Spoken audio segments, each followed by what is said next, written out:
Assalamualaikum warahmatullahi wabarakatuh. Kami dari kelompok 10 yang beranggotakan Isnaini Rosida NIM 12206193043, Maulida Ilaina Rahmah NIM 12206193045, Nur Hidayah NIM 12206193056.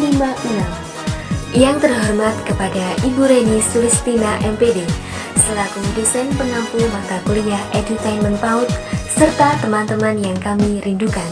Kami akan mempresentasikan materi dengan judul Pembelajaran berbasis bermain dan bernyanyi.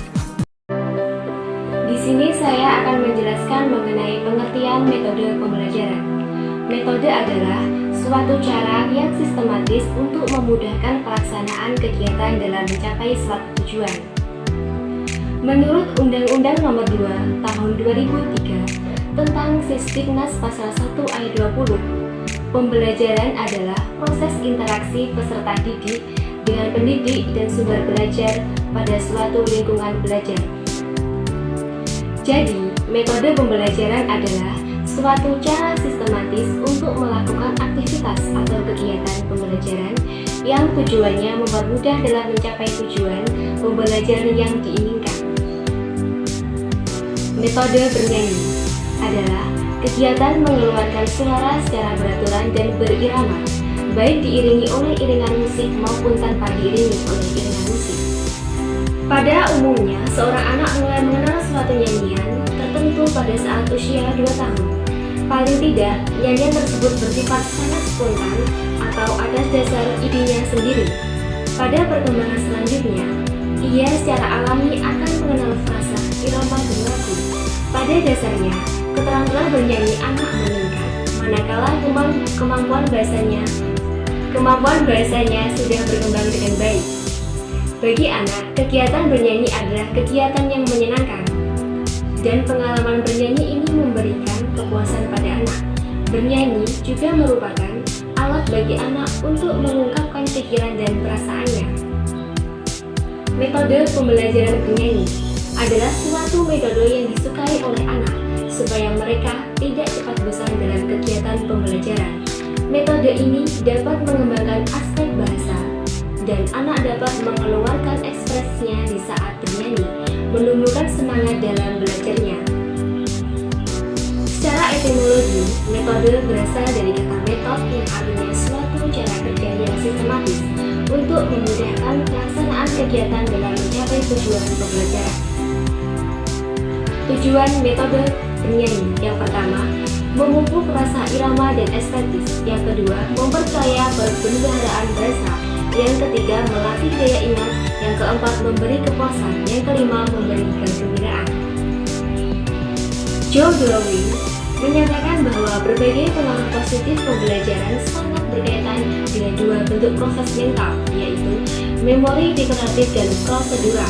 Melalui musik, kedua proses tersebut dapat digabungkan. Artinya, musik diyakini mampu memadukan kekuatan pikiran atau deklaratif dan keterampilan atau gerak tubuh prosedural. Manfaat metode bernyanyi.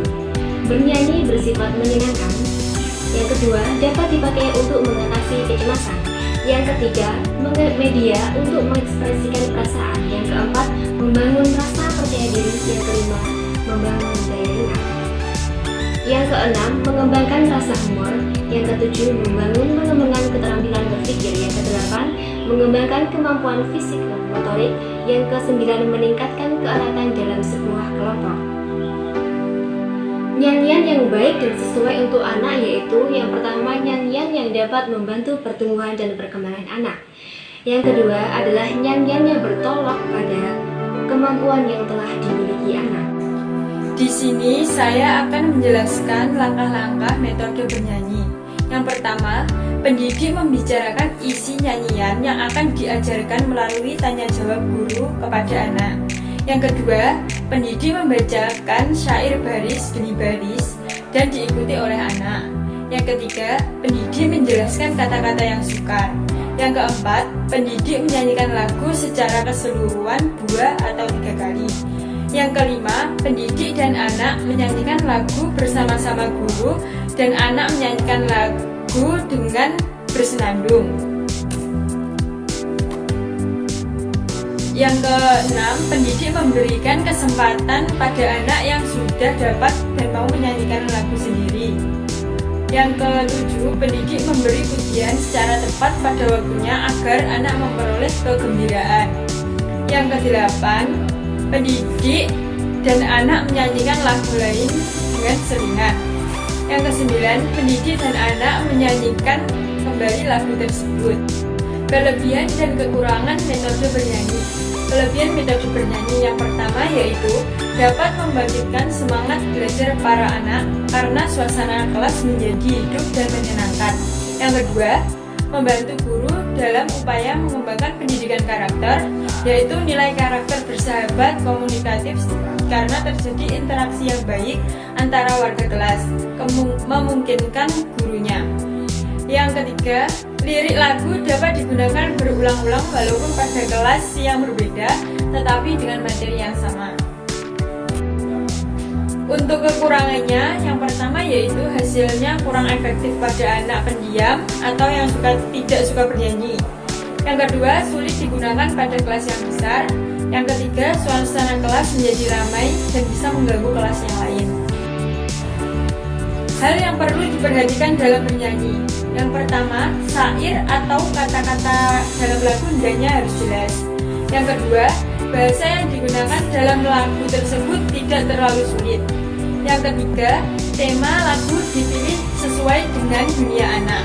Yang keempat, lagu tidak terlalu panjang. Dan yang terakhir, lagu diupayakan memiliki keterkaitan dengan materi yang diajarkan. Selanjutnya, dasar dan teknik dalam bernyanyi. Yang pertama, guru menjelaskan aturan-aturan dalam bernyanyi. Yang kedua, guru memperkenalkan lagu yang akan dinyanyikan bersama-sama. Yang ketiga, guru mendramatisasikan isi lagu dengan menggunakan media pembelajaran. Yang keempat, guru membantu anak mengenal notasi yang sesuai dengan tema pada lagu serta isi lagu. Selanjutnya, hubungan metode bernyanyi dengan efektivitas AUD. Yang pertama, bernyanyi dapat membantu daya ingat anak.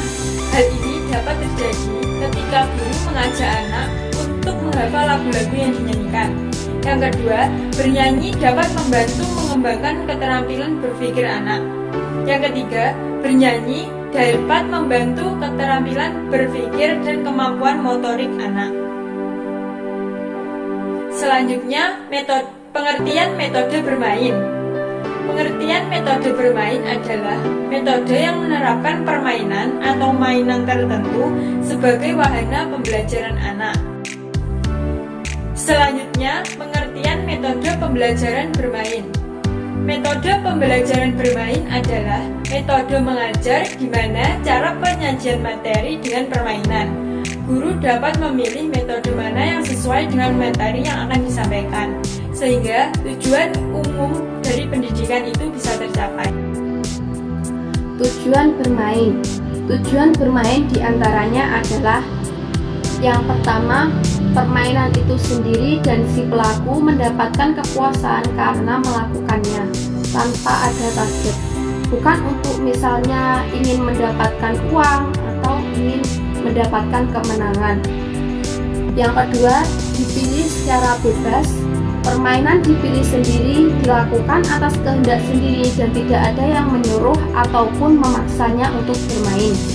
Yang ketiga, menyenangkan dan dapat dinikmati. Yang keempat, ada unsur khayalan dalam kegiatannya. Yang kelima, dilakukan secara aktif dan sadar oleh anak itu sendiri. Macam-macam permainan dibagi menjadi dua jenis, ada permainan aktif dan permainan pasif. Permainan aktif contohnya seperti bermain bebas dan spontan atau eksplorasi. Drama, bermain musik, mengumpulkan atau mengoleksi sesuatu, bermain olahraga. Permainan pasif diantaranya adalah membaca, mendengarkan radio, menonton televisi. Jenis-jenis permainan untuk metode pembelajaran diantaranya adalah bercerita, bernyanyi, berdharma wisata, bermain peran, peragaan atau demonstrasi, pemberian tugas, dan latihan-latihan. Selanjutnya, manfaat dari bermain. Manfaat dari bermain diantaranya adalah memperkuat fisik atau tubuh, mengembangkan kepribadian, meningkatkan komunikasi, melatih bermasyarakat, mengenal lingkungan sedini mungkin, mencegah dan menyembuhkan tekanan batin, merupakan sumber belajar yang tepat. Selanjutnya, kelebihan dan kekurangan metode bermain. Kelebihan metode bermain diantaranya adalah melatih anak untuk mendramatisasikan sesuatu serta melatih keberanian. Metode ini akan menarik perhatian anak sehingga suasana kelas menjadi lebih hidup lagi. Anak dapat menghayati suatu peristiwa sehingga mudah mengambil kesimpulan berdasarkan penghayatan sendiri. Anak dilatih untuk menyusun pikiran dengan teratur. Kekurangan metode bermain. Tidak semua topik dapat disajikan melalui permainan. Memerlukan banyak waktu untuk menyusun permainan, menentukan kalah menang, dan membayar dapat mengakibatkan hal negatif. Mungkin juga terjadi pertengkaran, mengganggu ketenangan belajar di kelas-kelas lain. Hal-hal yang perlu kita perhatikan saat bermain diantaranya adalah hindari playground yang terlalu ramai. Jangan meninggalkan anak sendirian tanpa pengawasan. Simpan HP terlebih dahulu. Pastikan mainannya kuat dan tidak berbahaya untuk anak didik kita. Tetap sabar dan tenang menghadapi anak didik kita.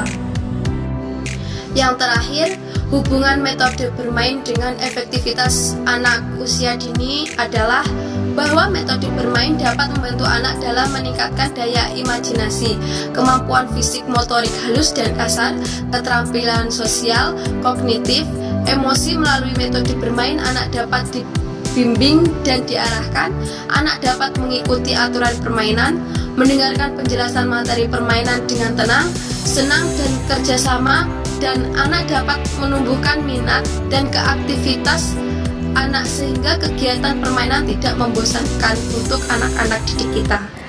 Sekian presentasi dari kelompok 10. Semoga bermanfaat. Ada kurang dan lebihnya kami mohon maaf. Wassalamualaikum warahmatullahi wabarakatuh.